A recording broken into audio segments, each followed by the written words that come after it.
प्रिया बनचारी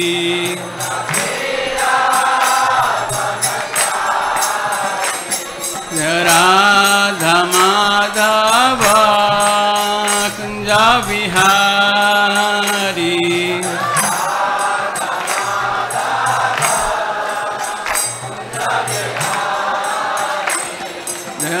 राधा माधव राधा माधव राधा माधव जय राधा माधव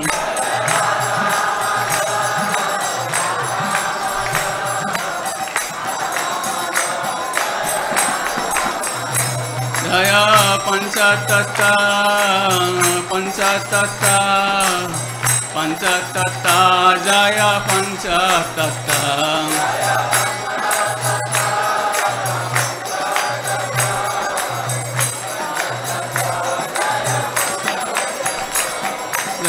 प्रहलाद नृसिंह जय प्रहलाद नृसिंह प्रहलाद नृसिंह जय प्रहलाद नृसिंह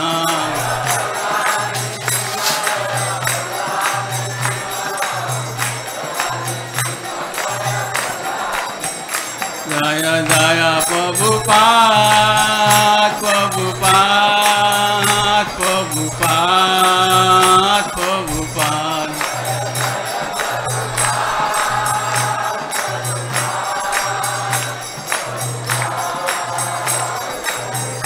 जय जय गुरुदेव गुरुदेव गुरुदेव गुरुदेव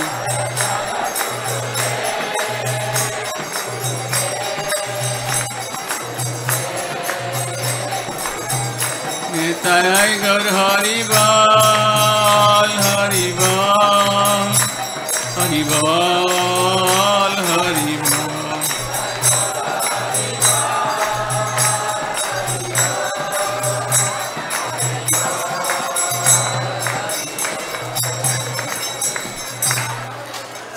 श्रील प्रभुपाद की श्रीमद् भागवत गीता की राधा माधव सखीवृंद की जय गौर प्रेमानंदे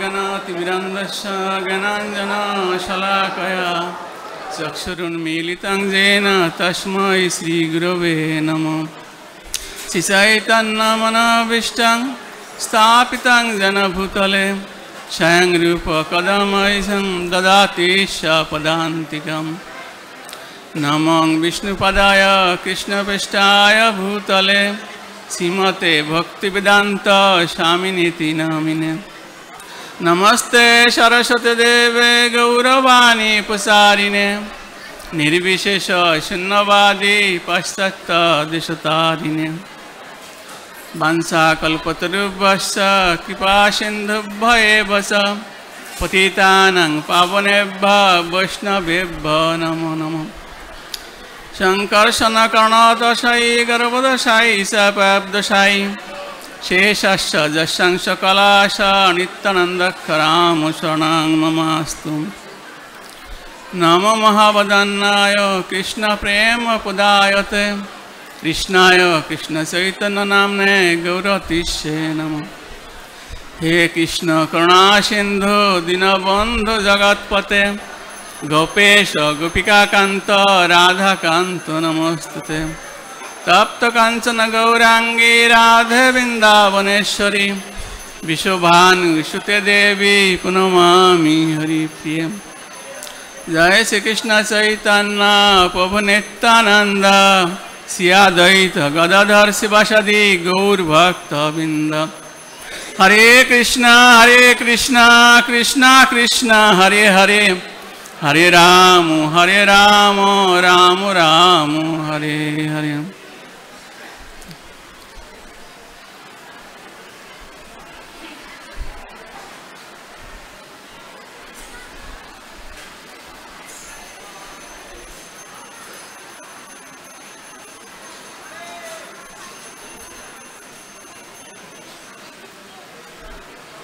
हरे कृष्णा पाठ হবে श्रीमद् भागवत गीता कर्मयोग তৃতীয় অধ্যায়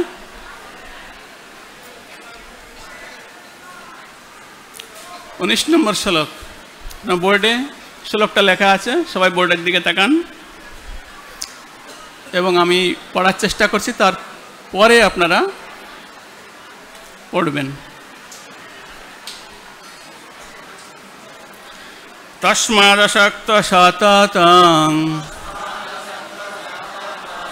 কার্যং কর্ম সমাচর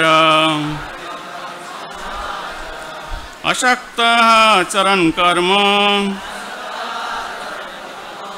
পরমাপ্নতি পুরুষম। তস্মাদসক্ত সততং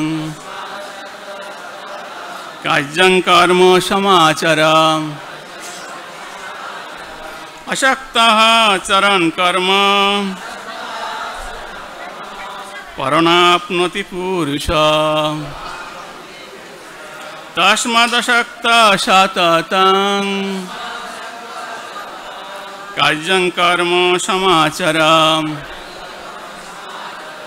আসক্তঃ চরণ কর্ম পরমাপ্নতি পুরুষম।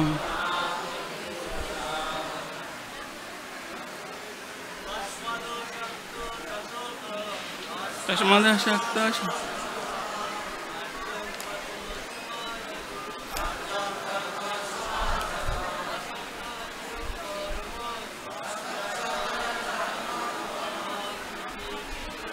পরমাপ্নতি পুরুষম। তস্মাদসক্ত সততং কার্যং কর্ম সমাচর চরণ কর্ম পরমাপ্নতি পুরুষম। তস্মাদসক্ত সততং কর্ম সমাচর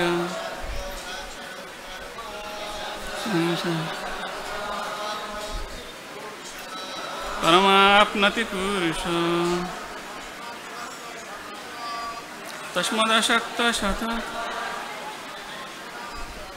কার্যং কর্ম সমাচর চরণ কর্ম পরমাপ্নতি পুরুষম। মায়েরা কে বলবেন? তস্মাদসক্ত সততং কার্যং কর্ম সমাচর আসক্তঃ চরণ কর্ম পরমাপ্নতি পুরুষম। হরে কৃষ্ণ। এই শ্লোকের শিল প্রভুপাদকৃত শব্দার্থ, গীতার গান এবং অনুবাদ। শব্দার্থ শিল প্রভুপাদকৃত। তস্মাৎ অতএব, আসক্ত আসক্তিরহিত হয়ে, সততম সর্বদা, কার্যম কর্তব্য, কর্ম কর্ম সমাচার অনুষ্ঠান কর, আসক্ত অনাসক্ত হয়ে, হি অবশ্যই, আচরণ অনুষ্ঠান করলে, কর্ম কর্ম পরম পরতত্ত্ব আপনতি প্রাপ্ত হয়, পুরুষ মানুষ। গীতার গানে শিল প্রভুপাদ বলছেন, অতএব অনাসক্ত হয়ে কার্য করো, যুক্ত বৈরাগ্য সেই তাতে হও দৃঢ়। অনাসক্ত কার্য করে পরম পদেতে যোগ্য হয় ক্রমে ক্রমে সে পদ লভিতে। শিল প্রভুপাদকৃত অনুবাদ। অনুবাদে শিল প্রভুপাদ বলছেন, অতএব কর্মফলের প্রতি আসক্তি রহিত হয়ে কর্তব্য কর্ম সম্পাদন করো। অনাসক্ত হয়ে কর্ম করার ফলেই মানুষ পরতত্ত্বকে লাভ করতে পারে।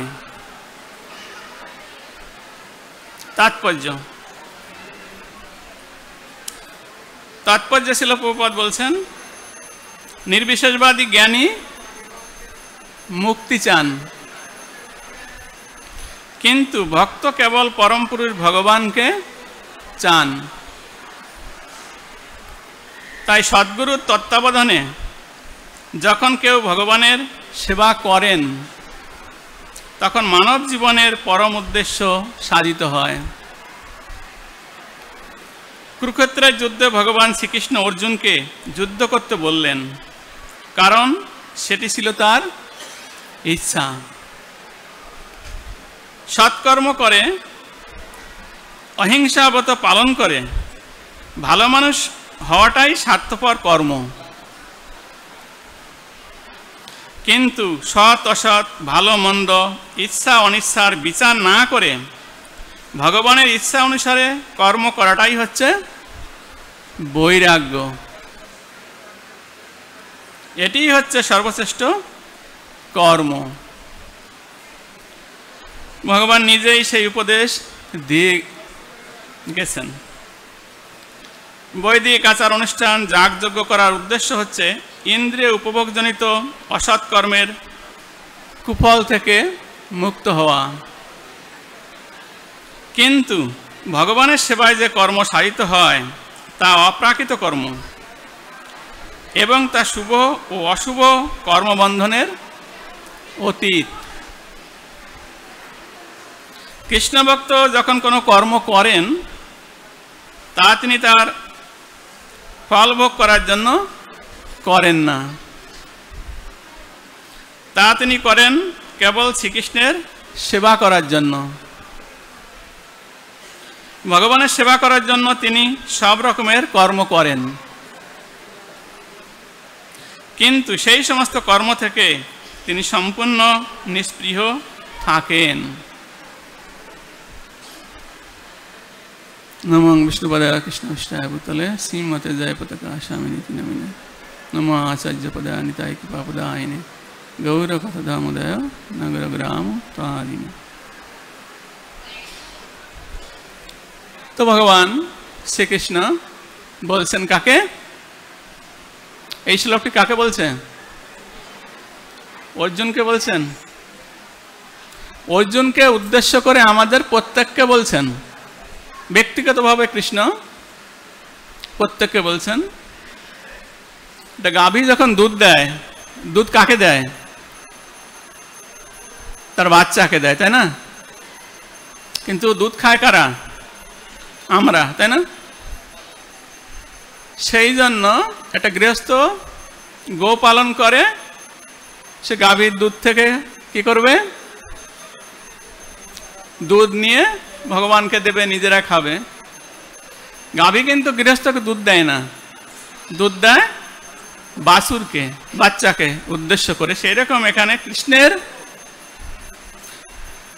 যে পাত্র বৎস গীতার, সে হচ্ছে অর্জুন, তাকে উদ্দেশ্য করে আমাদের দিচ্ছেন। খুব সুন্দর শ্লোক।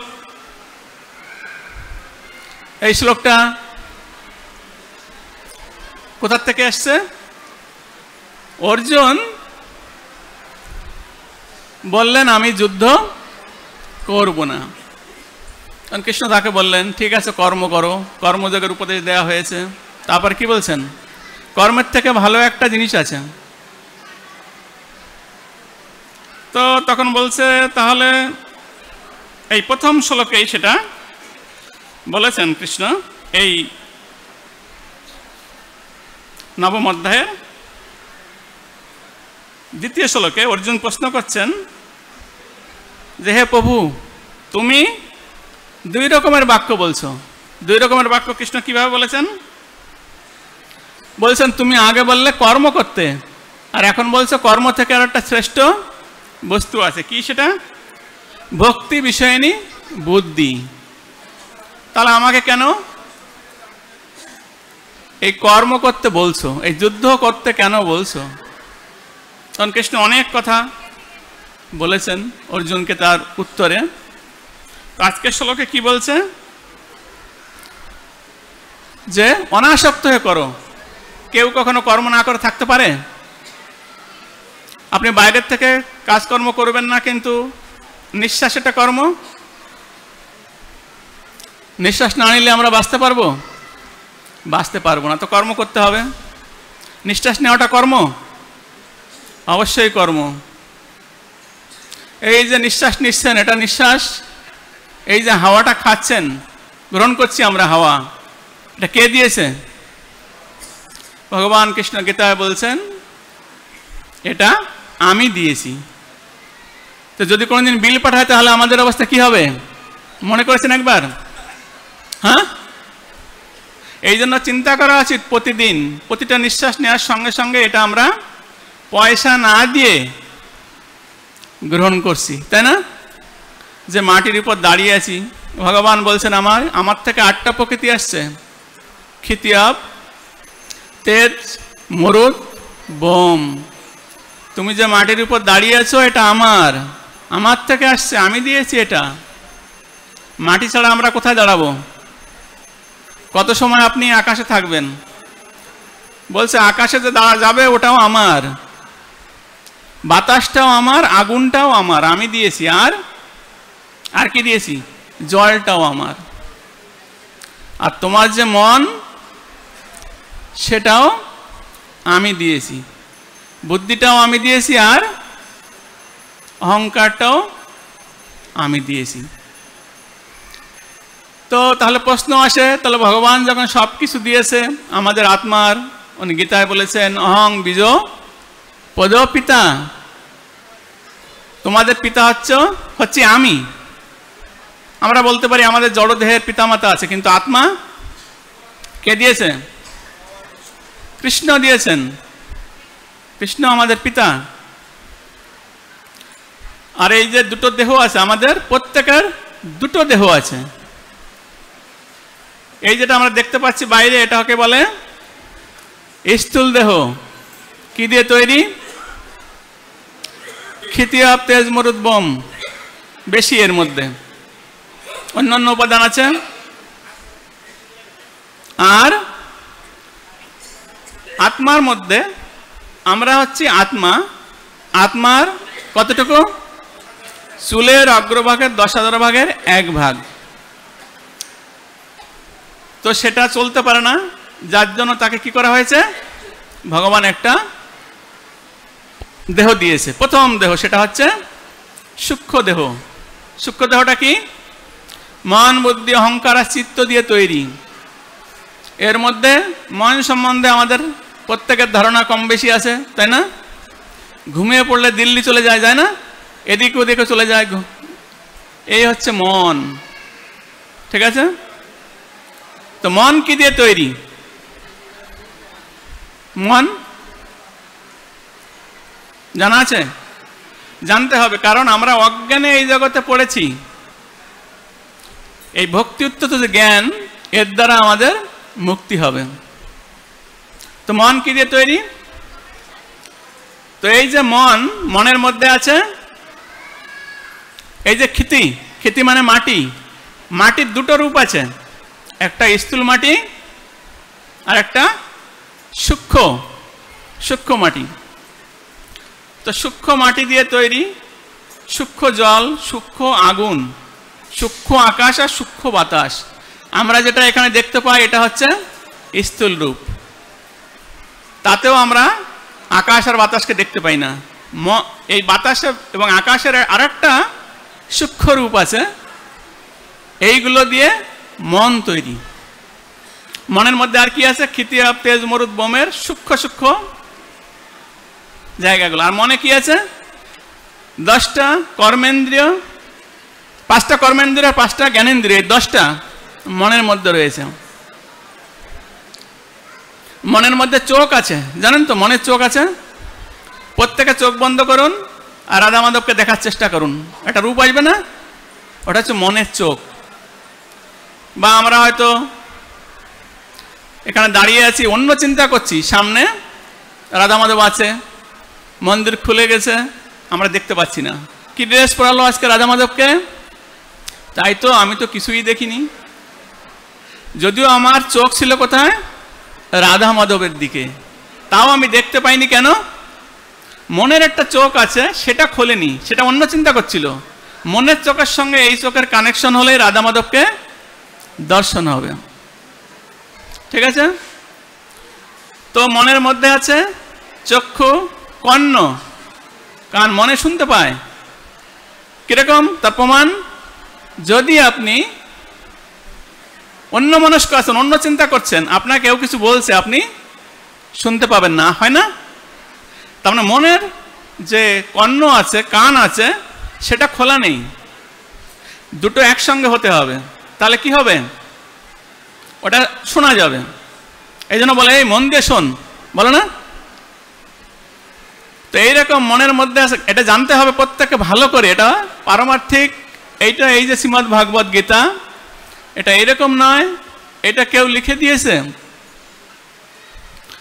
ভগবান শ্রীকৃষ্ণ, যিনি এই জগতের স্রষ্টা, সৃষ্টি করেছেন জগৎকে, সৃষ্টি করেছেন জীবদের, সৃষ্টি করার পরে বলেছেন এটা হচ্ছে তোমাদের সংবিধান। এতে আছে কি করে তোমরা বদ্ধ হয়েছো, বদ্ধ হওয়ার পর কি করে মুক্ত হবে, আমার কাছে ফিরে আসবে, সেটা এখানে রয়েছে। তা মুক্ত হওয়ার উপায় কৃষ্ণ বলছেন গীতায়, কিছু আলোকপাত করার চেষ্টা করছি। তাহলে মনের মধ্যে কি আছে? চক্ষু হলো সূক্ষ্ম চক্ষু, সূক্ষ্ম কর্ণ। তারপরে কি আছে? নাসিকা, মনের মধ্যে আছে জিহ্বা, সূক্ষ্ম ত্বক, অন্যান্য এই সমস্ত কিছু মিলিয়ে আছে মন। তাহলে মন অল্পের উপর জানা গেল। বুদ্ধি ওই একই উপাদানে তৈরি, কিন্তু মনের থেকে আত্মার আরো কাছে হচ্ছে বুদ্ধি, বুদ্ধির থেকে আত্মার আরো কাছে হচ্ছে অহংকার। অহংকার দেখেছেন কেউ?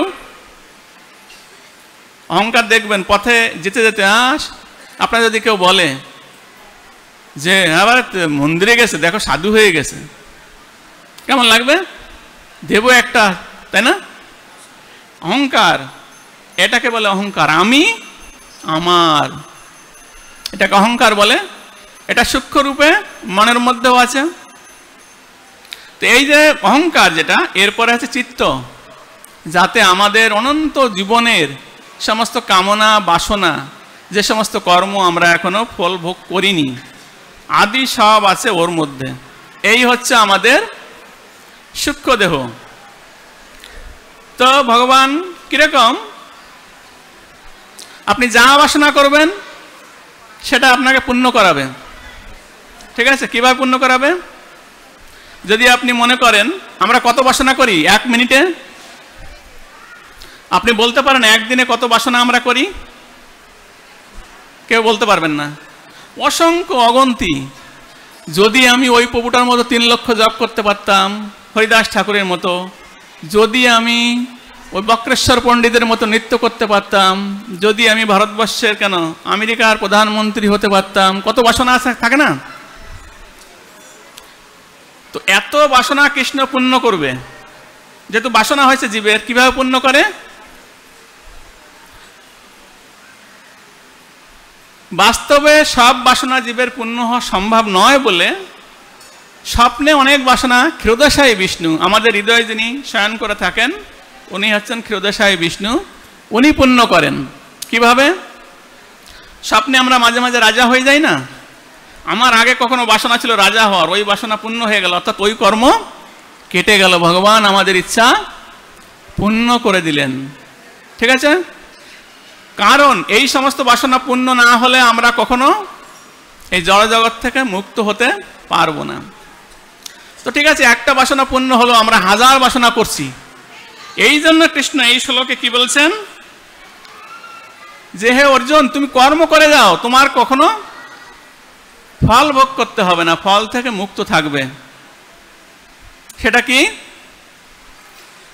বলছেন? অতএব কর্মফলের প্রতি আসক্তি রহিত হয়ে তুমি কর্ম করে যাও, ফলের আশা করো না। তো এইটা কখনো হয়? তাই না? খুব কষ্টকর না? আমি কাজ করব আর ফলের আশা করব না। শাস্ত্রে আছে শুদ্ধ ভক্তির ক্ষেত্রে একটা সংজ্ঞা আছে শুদ্ধ ভক্তির, অন্নাভিলাষিতা শূন্যম জ্ঞান কর্মাদি অনাবৃতম। শুনেছেন? অন্য অভিলাষ পরিত্যাগ করতে হবে। অন্য অভিলাষ ত্যাগ করতে বলছে না। জাগতিক অভিলাষ আমার, যদি আপনার অভিলাষ এটাও না থাকে আমি কৃষ্ণকে প্রসন্ন করব, তাহলে আপনি ভক্তি করবেন না। আপনি যদি জানেন একটা ভক্ত আমার কোনো বাসনা নাই বলে, তাই না, কিন্তু সে কৃষ্ণকে ভজন করছে, এটা একটা বাসনা ছাড়া কৃষ্ণকে সে ভজনা কেন করবে? কারণ সে জানে কৃষ্ণকে ভজন করলে আমি গোলক বৃন্দাবনে যেতে পারবো। 1 নম্বর আসক্তি, ঠিক আশা রয়েছে তার মনের মধ্যে, সে জানে এটা। কৃষ্ণকে ভজন করলে আমার জন্ম মৃত্যু জরা ব্যাধি পড়বো না, আমার দুঃখ দূর হয়ে যাবে, এগুলো তো থাকবে সঙ্গে, তাই না? তাহলে অভিলাষ হলো না। কিন্তু অন্যাভিলাষিতা শূন্য যে শুদ্ধ ভক্তি, এটা শুধুমাত্র ব্রজবাসী জন করতে পারে। ব্রজবাসী জন যারা রাগাত্মিকা ভক্তি করে তারা মাত্র এই ভক্তি করে। কিভাবে? ওরা যে রান্না করবে ওটাও কৃষ্ণের জন্য করে। আমরা রান্না করি কিসের জন্য? আমরা কতটা খাবো? 3 জন বা 5 জন লোক আছি, আমার ছেলে এইটা খেতে ভালোবাসে, ডালের চাটনি, আমার পত্নী এটা খেতে ভালোবাসে, সেইটা নিয়ে এতটা বানাই, তাই না? তা কৃষ্ণ কোনটা ভালোবাসে এর মধ্যে আছে।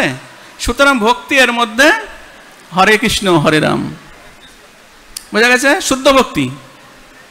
ব্রজবাসীরা রান্না করবে কিভাবে? কৃষ্ণ কি খাবে, কতটা খাবে, কৃষ্ণর মনোভাব ওরা জানে। তাই প্রতি বাড়িতে ব্রজবাসীর প্রতিটা বাড়িতেই এইভাবে রান্না হয়। শুধু রান্না না, তাদের গোপালন কি জন্য? কৃষ্ণ দুধ খাবে। তাদের এই দেহ পোষণ কি জন্য? আমরা যদি ভালো থাকি কৃষ্ণ প্রসন্ন হবে। এইটাকে বলা হয়েছে শুদ্ধ ভক্তি। তো আমাদেরকে আগে কি করতে হবে? সবার আগে যাতে আর কর্মবন্ধন না হয়, কৃষ্ণ সবচেয়ে ভালো উপায় বলেছেন কি? অনাসক্ত হয়ে কর্ম করতে হবে। যেটা অর্জুনকে বলছেন, হে অর্জুন তুমি যুদ্ধ করো, আমি তোমাকে বলছি যুদ্ধ করো। যুদ্ধ করলে কি হবে? তোমাকে কোনো কর্মবন্ধন জড়াতে হবে না। কেন? যেহেতু আমি বলছি। সেই জন্য কৃষ্ণের নির্দেশে আমরা যদি কর্ম করি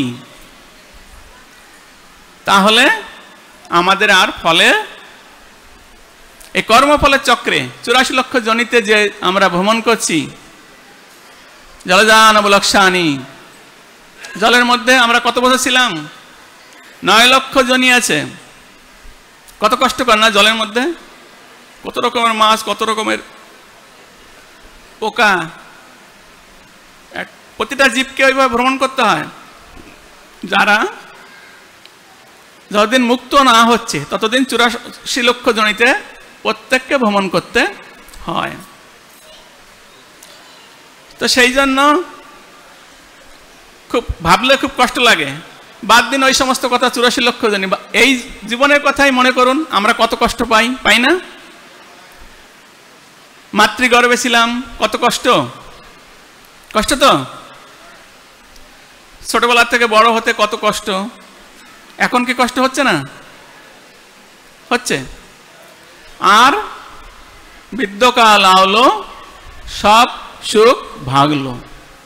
বৃদ্ধকাল আসলে সমস্ত রকমের সব সুখ ভেঙে যাবে। মাজায় ব্যথা, খেলে হজম হয় না, তাই না? ছেলে মেয়েতে গালি দেয়, বুড়ো মরে না কেন, তাই না? খুব কষ্টকর অবস্থা। এই জন্য যাতে আর জন্ম না হয়, কৃষ্ণ বলছেন এখানে তোমরা কর্ম করো। হে অর্জুন কর্ম করো। কিভাবে? ফলের আশা করো না, অনাসক্ত হয়ে কর্ম করো।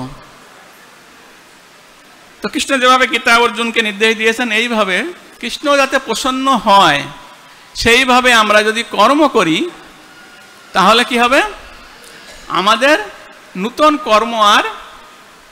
কর্মবন্ধনে আর পড়তে হবে না। সে কথা এখানে বলছেন যে কর্মফলের প্রতি আসক্তি রহিত হয়ে কর্তব্য কর্ম সম্পাদন করো। তাহলে কি লাভ হবে তোমার?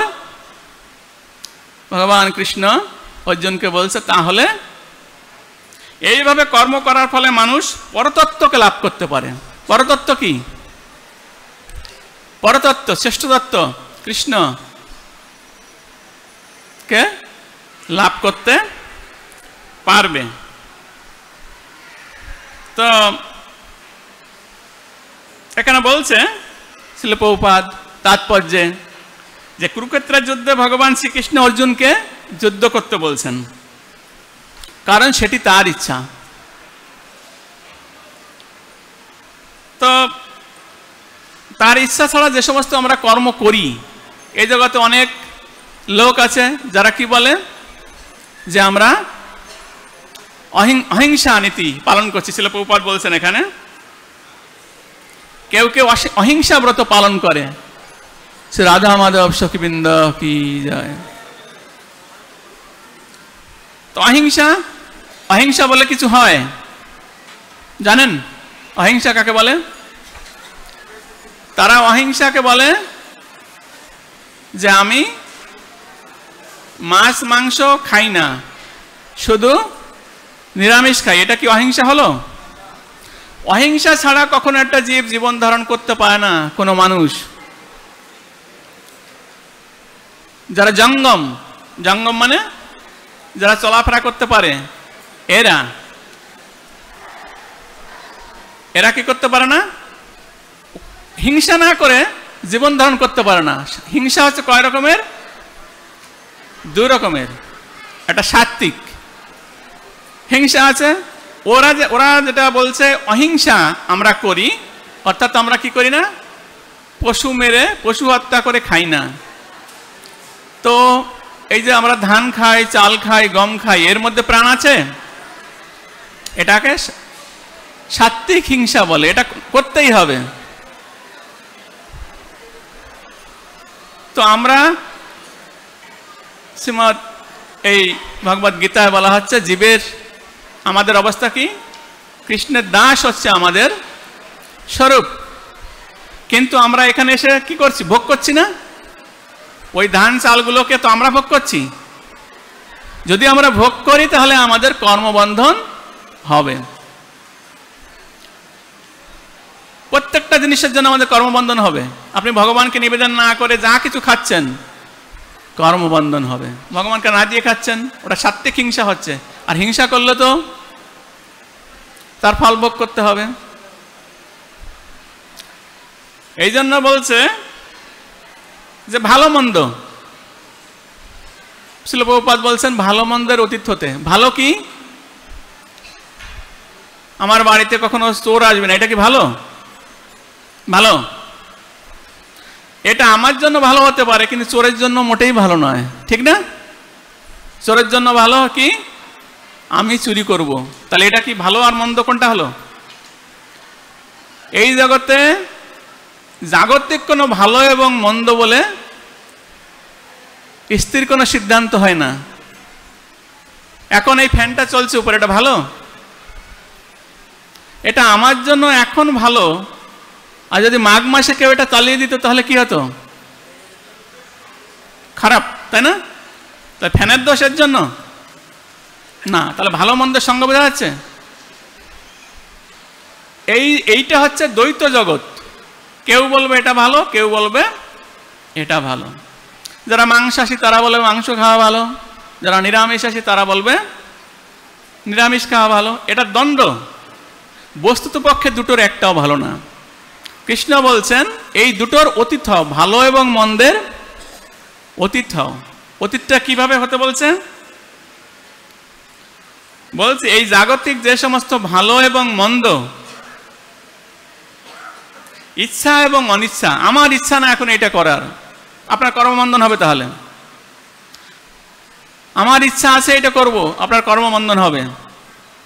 ঠিক আছে, এবং ওইটার ফল ভোগ করতে হবে। এই জন্য শাস্ত্রে বলা হচ্ছে, এখানে কৃষ্ণ কি বলছেন, হে অর্জুন, আমার নির্দেশ অনুসারে কর্ম করো, তাহলেই মাত্র তোমার কোন রকমের কর্মবন্ধন হবে না। তাহলে আমরা বলতে পারি কৃষ্ণের নির্দেশ অনুসারে কর্ম করা বলতে কি বোঝায়? ভগবান কৃষ্ণ বেদ দিয়েছেন। কয়টা বেদ? 4টা বেদ। কি কি নাম? ঋক, সাম, যজু, অথর্ব। 4 বেদে অনেক নির্দেশ আছে, এটা করো ওটা করো। এই গীতায় তো অল্প কিছু বলেছে। আপনি যদি বেদ পড়েন আপনার মাথা বিভ্রান্ত হয়ে যাবে, কিন্তু প্রতিটা কথাই সত্য, কারণ বক্তা হচ্ছে স্বয়ং ভগবান। আলাদা আলাদা ব্যক্তি আছে, বেদের প্রত্যেকটা কথা সত্য। উপনিষদ আছে কয়টা? কয়টা? 108। 108টা উপনিষদ। পুরাণ কয়টা? 18টা পুরাণ আর 18টা উপপুরাণ। এছাড়াও বেদান্ত সূত্র আদি অনেক গ্রন্থ আছে। এখানে উপদেশ দেওয়া আছে কি করবে। এবার যে কোনো ব্যক্তি যদি এর একটা গ্রহণ করে, ঠিক আছে, যে কোনোটা গ্রহণ করলেই সেটা ভগবানের বাণী, ঠিক আছে। কিন্তু সমস্যা আছে। সমস্যা কি? ধরুন আপনি যেমন গীতায় কৃষ্ণ বললেন কর্ম করো, কর্ম যদি কেউ কৃষ্ণের ইচ্ছা অনুযায়ী করে, কর্ম কয় রকমের আছে? কর্ম, অকর্ম, বিকর্ম। তো বিকর্ম করলে কি হবে? কৃষ্ণ বলছে বিকর্ম, বিকর্মের কথা বলছে। বলার পর কি বলছে? তুমি যদি বিকর্ম করো তাহলে তোমার অধপাত হবে। তাহলে বিকর্মটা কোথায় আছে? বেদে আছে? আছে। এই জন্য আমাদের চিন্তা করতে হবে কৃষ্ণ কিসে প্রসন্ন হবে। অনেক কিছু বেদে বলা হয়েছে। বেদ বেদান্ত যদি পড়েন দেখবেন এখানে একটা বলছে, ওখানে একটা বলছে, এখানে একটা বলছে। সবগুলোই সত্য কথা, কৃষ্ণই বলেছেন। কিন্তু এইগুলো গ্রহণ করার মতো 4 লক্ষ রকমের মানুষ আছে। 4 লক্ষ প্রকারের মানুষ, চেতনা প্রত্যেকের আলাদা আলাদা। এদের সবাইকে শুদ্ধ ভক্তি করতে বললে করবে না, ভক্তি করতে বললে করবে না। এই জন্য কৃষ্ণ জানেন কারা কি করবে। এই জন্য ভগবান কৃষ্ণ বিভিন্ন রকমের পদ দিয়ে রেখেছে। কমপক্ষে একটাই ঢোকো। যেমন জৈমিনী ঋষি কি বলেছেন? যারা বেদের প্রথমে বেদে ঢোকানোর জন্য উনি বলছে ঠিক আছে, কর্ম করার ইচ্ছা করো, ওই করো, কর্মই ভগবান, আসো। কর্ম ভগবান, তুমি কর্ম করো মানে কি? দেখছেন উদ্দেশ্যটা কি ঋষির? উনি কিন্তু তত্ত্বজ্ঞ মুক্ত পুরুষ। কিন্তু কি বললেন? কৃষ্ণকে ভগবান না বলে কি বললেন? কর্ম ভগবান। উনি কিন্তু জানেন কৃষ্ণ ভগবান, কৃষ্ণেরই ভজন করেন। বললেন কি? কর্ম ভগবান। কেন বললেন? উদ্দেশ্য কি দেখুন। কিছু লোক ভগবানকে মানবে না আর থাকবে, কর্ম ধর্ম আছে না অনেক লোক, এদেরকে পথে আনছে কিভাবে দেখুন। কুড়াচ্ছে উনি, ঝাড় দিচ্ছে রাস্তায়, যে ভগবান আছেন, কথার মধ্যে আছে না, ভগবানকে স্বীকার করাচ্ছে। দেখুন ওনার উদ্দেশ্য কি? ভগবান আছেন, কমপক্ষে আসুক, ঠিক আছে কর্ম করো, কর্ম করো, অনেকদিন কর্ম করছো, ও কর্ম করছি কিছু হচ্ছে না, ভালো উন্নতি হচ্ছে না, 84 লক্ষ জনিতে ভ্রমণ করতে হচ্ছে, কর্ম করলে হ্যাঁ, কখনো স্বর্গে যাচ্ছে, কখনো নরকে আসছে, ঠিক আছে। ও তাহলে কর্মের এতগুলো ভাগ আছে, তোমাকে কর্মফলের অনাসক্ত হয়ে বৈদিক কর্ম করতে হবে। ও এইরকম, যেটা যেভাবে কৃষ্ণ বলছেন। তাহলে ঢুকাচ্ছে আস্তে আস্তে, বেদের মধ্যে ঢুকাচ্ছে এদেরকে। ও এটা করেও হচ্ছে না, ও তাহলে এই কর্মর থেকে ভালো হচ্ছে জ্ঞান, জ্ঞান থেকে যোগ, যোগ থেকে ভালো ভক্তি, ভক্তির অনেক প্রকার আছে, কর্মমিশ্রা, জ্ঞানমিশ্রা, কর্মার্পণ ইত্যাদি ইত্যাদি, কৃষ্ণ কর্মার্পণ আদি অনেক কিছু আছে। শেষে কি বলা হচ্ছে? শুদ্ধ ভক্তি করো, আমার প্রীতির জন্য করো। তো কৃষ্ণের প্রীতির জন্য করা কিভাবে হয়? কিভাবে একটা লোক কৃষ্ণের প্রীতির জন্য করতে পারে? তো কেউ সাধুগুরু শাস্ত্র জানলো না, মানলো না, সে কৃষ্ণের ইচ্ছা মতো গ্রন্থ পড়ে করতে পারবে? পারবে না, ও বিভ্রান্ত হয়ে যাবে। তো সেই জন্য সাধুগুরুর শরণাপন্ন হয়ে আমাদের কৃষ্ণের কি ইচ্ছা, কিভাবে ভক্তি করতে হয়, কিভাবে এই শ্লোকে যেভাবে বলা হচ্ছে আসক্তি রহিত হয়ে। বস্তুপক্ষে আমাদের এই জগতে বন্ধনের মূল কারণ হচ্ছে এই আসক্তি। শাস্ত্রে একটা শ্লোক আছে, মন এবং মনুষ্যানাং কারণং বন্ধ মোক্ষয়। তো মন হচ্ছে আমাদের এই জগতে বন্ধনের মূল কারণ, এবং এই জগৎ থেকে আমরা যে মুক্তি পাব তারও মূল কারণকে, তারও কারণ হচ্ছে এই মন। তো মন দ্বারা যদি আমরা নিরন্তর চিন্তা করি কিভাবে আমার টাকা পয়সা বাড়ি গাড়ি হবে, আমি নিরন্তর এই চিন্তা করে, যদি কেউ নিরন্তর বিষয়ভোগের বাসনা আমি এবং আমার নিয়ে চিন্তা করে, তাহলে কি হবে?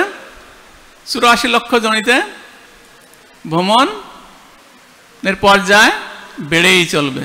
তাহলে এক্ষেত্রে নরকে আমাদের কে নিয়ে যাচ্ছে? মন।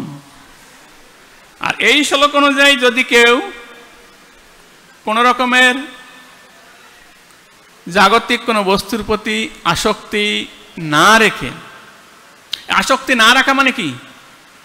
মন এমনি থাকতে পারবে? আপনি কি চিন্তা না করে বসে থাকতে পারেন? না। যোগ দেখেছেন? যোগ, চীনে যোগ মাটির উপরে থাকে, হ্যাঁ, ঘাস থাকে, তো ও কি করে? ও আরেকটা পেলে পিছনটাও তোলে, তাই না? মনও এরকম। ওকে যদি বলে চিন্তা করবে না, ও পারবে না 1 সেকেন্ড, কারণ মন চিন্তা ছাড়া থাকতে পারে না। শুধুমাত্র সুষুপ্তিতে, সুষুপ্তি প্রতিটা মানুষ যারা সুস্থ ওদের 1 থেকে 2 ঘন্টা সুষুপ্তি ঘুম হয়, সেই সময় মনটা ঘুমিয়ে পড়ে, ঠিক আছে? তো মোবাইল কারো বাচ্চা বন্ধ করে দিন। তো এই যে মনের দ্বারা যদি নিরন্তর আমরা ভগবানের চিন্তা করি, তাহলেই মাত্র সম্ভব এই জড় চিন্তা থেকে মুক্ত হওয়া। কারণ নাহলে ও তো মন কাকে নিয়ে চিন্তা করবে? ও তো বলবে আমি কি করব? তাহলে চুপচাপ বসে থাকার পাবলিক মন নয়। এই জন্য এখানে বলা হচ্ছে কৃষ্ণের চিন্তা করো নিরন্তর। ভগবান শ্রীকৃষ্ণ কিভাবে চিন্তা করবেন? চোখ বন্ধ করলে কিছু দেখা যায়? অন্ধকার দেখি না? কৃষ্ণের চরণ যে চিন্তা করেন, অনেক কিছু চিন্তা করার আছে। কৃষ্ণের চরণ তলে কি আছে? কৃষ্ণের ডান চরণে কি আছে? অঙ্গুষ্ঠ বৃদ্ধাঙ্গুলের তলায় আছে জব। জব, ধান জব গম হয় না, জব। চিন্তা করা যায় জব মন দিয়ে? যদি আমরা ওই চিন্তা করি, জবের চিন্তা, তাহলে আমাদের কি হবে? কৃষ্ণের ডান চরণ চিন্তা করতে হবে। ডান চরণটা কোথায় থাকে? কৃষ্ণের উপরেরটা, তাই তো? রাধা মাধবকে দেখেছে ভালো করে সবাই? ডান চরণটা কৃষ্ণ আরামে দাঁড়িয়েছেন, যেটা বাঁ চরণের উপর ভর দিয়ে দাঁড়িয়েছেন, যেটা সামনে আছে ডান চরণ, ওখানে কি আছে? জব। জব চিহ্ন স্মরণ করলে কি হবে? আপনার মনোবাসনা, পারমার্থিক মনোবাসনা খুব তাড়াতাড়ি পূরণ হবে। আর যে জাগতিক মনোবাসনা থাকে সেটাও পূরণ হবে। কারণ শাস্ত্রে বলা হয়েছে যার সমস্ত রকমের জাগতিক কামনা বাসনা থাক, মুক্তির কামনা থাক, ভক্তি থাক, যার যে কামনা থাক, কৃষ্ণকেই যেন সবাই ভজন করে। তাহলে কৃষ্ণের চরণ চিন্তা করার বিষয় আছে। ডান চরণে জবের নিচে কি আছে? সুদর্শন চক্র, যাতে 1000 কাঁটা আছে। কোটি কোটি সূর্যের থেকেও বেশি জ্যোতির্ময়, সমস্ত অস্ত্রের মধ্যে শ্রেষ্ঠ। এর কাজ কি? ভগবানের ভক্তকে রক্ষা করে, যেমনভাবে অম্বরীশ মহারাজকে রক্ষা করেছিলেন। যদি আমরা ভক্ত হই তাহলেই রক্ষা করবে মাত্র। তো এই সুদর্শনকে চিন্তা করলে আমাদের হৃদয়ে যে সমস্ত কামনা বাসনার পাহাড় আছে, কাম, ক্রোধ, লোভ, মোহ, মদ, জাগতিক মাৎসর্য, সবই নষ্ট করে আমাদের কি হবে? ভগবত ভক্তিতে এগিয়ে দেবেন। তার নিচে আছে ছত্র, ডান চরণ। দেখুন কিভাবে আমরা কৃষ্ণকে চিন্তা করতে পারি চোখ বন্ধ করে। তাহলে যেহেতু মন দিয়ে তো চিন্তা করতেই হবে, অনাসক্ত না হলে হবেন কি করে? মন তো চুপচাপ বসে থাকবে না। যদি ছত্রে চিন্তা করেন তাহলে কি হবে?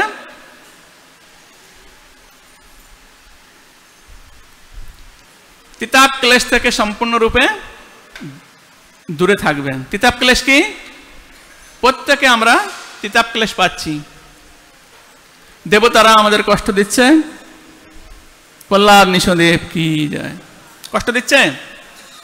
আদিদৈবিক দেবতারা কি দিচ্ছে? অতিরিক্ত ঠান্ডা দিয়েছে, এবার অতিরিক্ত গরম দেবে। এই জন্য দেবতারা দায়ী না, আমরা দায়ী, আমাদের কর্মের জন্য দিচ্ছে। আদিভৌতিক অন্যান্য জীবেরা কষ্ট দিচ্ছে আমাদের, আর আমাদের দেহটা হচ্ছে একটা মন্দির। কিসের মন্দির? ব্যাধির। 1000 লক্ষ রকমের রোগ আছে।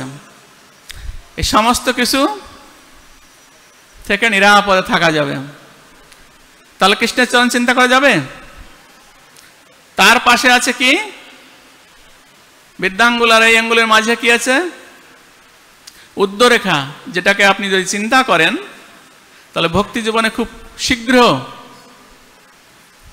উন্নতি লাভ আমরা করতে পারবো। কারণ এটাকে কি বলা হয়? স্মরণাঙ্গ ভক্তি। যদি আমরা যদি শুধু জপ করি বা কীর্তন করি, নিরন্তর করলেও যদি আমরা স্মরণ না করি, স্মরণ না করি ভগবানকে স্মরণ, তাহলে ওগুলা একটা সুন্দর মেয়ে ঘুমিয়ে আছে, অলঙ্কার অলঙ্কার কোটি টাকার, কিন্তু আত্মা নাই। বোঝা যাচ্ছে কেমন? মরা। ভক্তি করবেন মৃত। সাধনের স্মরণ প্রাণ, সাধন বেঁচে থাকে স্মরণাঙ্গ ভক্তির উপরে। স্মরণ করতেই হবে ভগবানকে স্মরণ। তো এখানে শিল প্রভুপাদ বলছেন আসক্তি রহিত হয়ে, তো মনকে আসক্তি রহিত হওয়ার জন্য কৃষ্ণের চিন্তা করতে হবে। আগে আমাদের যত রকমের কামনা বাসনা, যত রকমের অজ্ঞানতা আছে, সব আস্তে আস্তে কৃষ্ণের চরণ চিন্তা করলে চলে যাবে। তারপরে কি আছে? পদ্ম, মাঝখানের আঙ্গুলের নিচে পদ্ম আছে কৃষ্ণের চরণে। পদ্মকে চিন্তা করলে কি হবে? পদ্মকে চিন্তা করবেন আপনার রাধা মাধব সখীবৃন্দ কি যায়, ভক্তি বর্ষিত হবে আপনার উপরে, শুদ্ধ সত্য।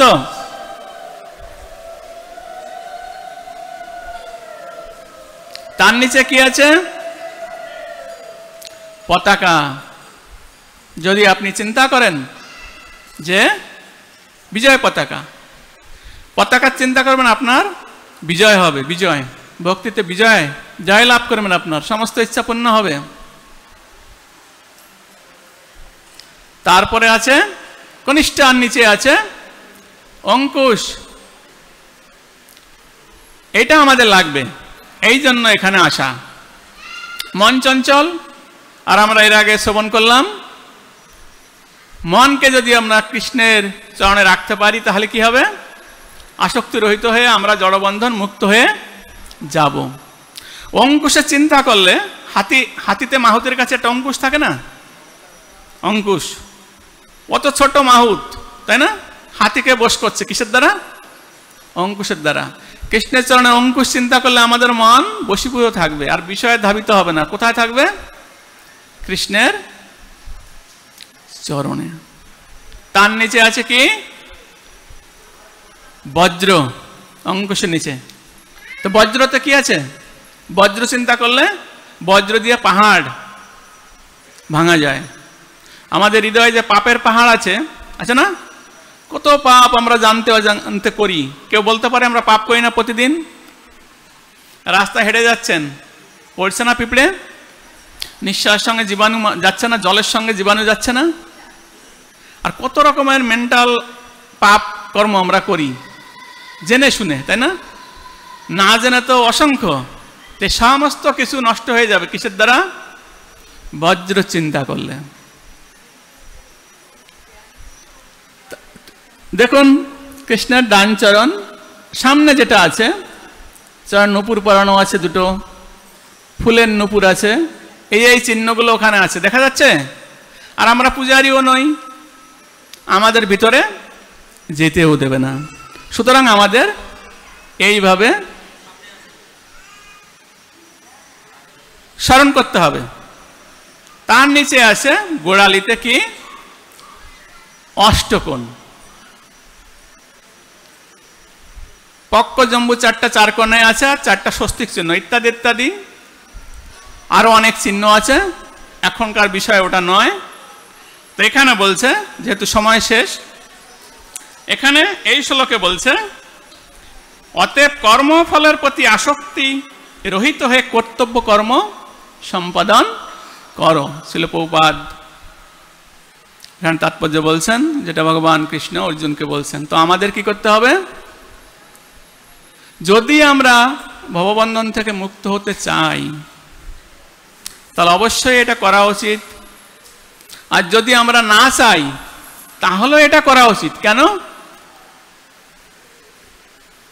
কারণ আজকে আপনি চাচ্ছেন না, জীবনে এমন একটা সময় আসবে আপনি চাবেন, সে সময় আপনার সমর্থ থাকবে না। সেই জন্য সমর্থ থাকতে থাকতে অনাসক্তভাবে আমাদের কৃষ্ণের শরণ নেওয়া উচিত। ধ্রুব প্রহ্লাদ মাত্র 5 বছর বয়সে হরিভজন করেছিলেন, কৃষ্ণকে লাভ করেছেন। আর আমাদের বয়স কত হচ্ছে হিসাব করে দেখুন, প্রত্যেকের বয়স। এই জন্য যা হবার হয়েছে আমরা এখন থেকে সম্পূর্ণরূপে কৃষ্ণের শরণাগত হয়ে যাই। কারণ কৃষ্ণ নিজে বলেছেন, শাস্ত্রে বলা হচ্ছে কৃষ্ণ তোমার হইলাম, যদি বলে একবার ভববন্ধ হইতে তারে কৃষ্ণ পরে পার। এটা শাস্ত্রের শ্লোক, মিথ্যা নয়। কিন্তু আমাদের ক্ষেত্রে হয় না কেন? আমাদের ক্ষেত্রে হয় না এই কারণে আমরা কায়মানো বাক্যে করি না। হয়তো মুখে বলছি, মনে মানি না, মনে বলছি, বাহ্য করি না। কায়, মন আর বাক্যে আমরা যদি শ্রীকৃষ্ণের শরণাগত হই তাহলে আমাদের অবশ্যই কৃষ্ণ ভববন্ধন থেকে উদ্ধার করবে। তো আপনাদের সকলের ঘরে নিশ্চয়ই শিল প্রভুপাদের এই ভগবদ গীতা যথাযথ গ্রন্থ আছে। আছে সবার গৃহে? কার গৃহে নাই? কার গৃহে নাই? কার বাড়িতে এই গ্রন্থটা নাই? সবার বাড়িতে আছে? সবার? কেউ কেউ লজ্জা হাতও তুলছেন না, 2-1 তো আসেনি। যারা লজ্জা হাত তুলছেন না, হাত তোলার দরকার নাই। এই বুক টেবিল খোলা আছে, গ্রন্থটা সংগ্রহ করতে পারেন। সারা পৃথিবীতে এইরকম গীতার ভাষ্য আর কোথাও নেই। শিল প্রভুপাদ খুব সুন্দরভাবে কৃষ্ণের মনোভাব এখানে তুলে ধরেছেন। তো আপনারা যদি সমর্থ থাকেন তাহলে এখান থেকে একটা গীতা সংগ্রহ করতে পারেন, তাহলে আমাদের জীবন পরিবর্তিত হবে। হরে কৃষ্ণ কৃষ্ণ কৃষ্ণ হরে হরে, হরে রাম রাম রাম হরে হরে। জয় শিল প্রভুপাদ কি, রাধা মাধব সখীবৃন্দ কি, পঞ্চতত্ত্ব ভগবান কি, অনন্ত কোটি গৌর ভক্তবৃন্দ কি, শিল প্রভুপাদ কি, তাই গৌর প্রেমানন্দে। হরি হরি বল।